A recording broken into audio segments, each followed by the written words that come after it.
Hey guys, welcome back to Sonic Social Tech. Today in this tutorial, I'm gonna show you how to use TubeBuddy for your YouTube channel growth. So on the other side, if we compare TubeBuddy with vidIQ, so both are very powerful tools for YouTube creators.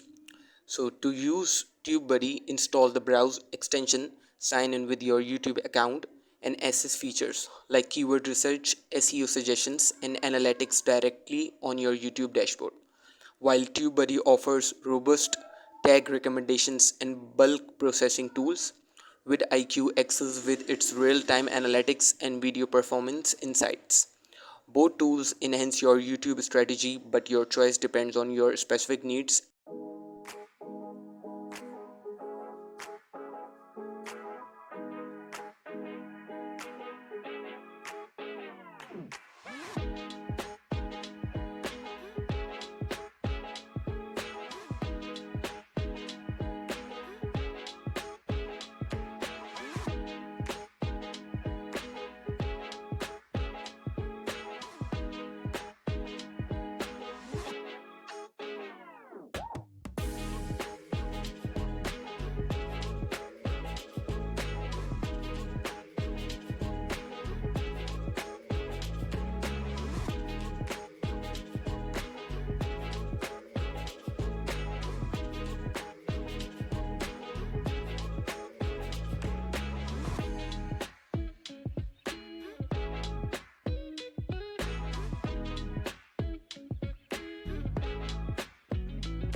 Thank you for watching guys. Make sure to like and subscribe.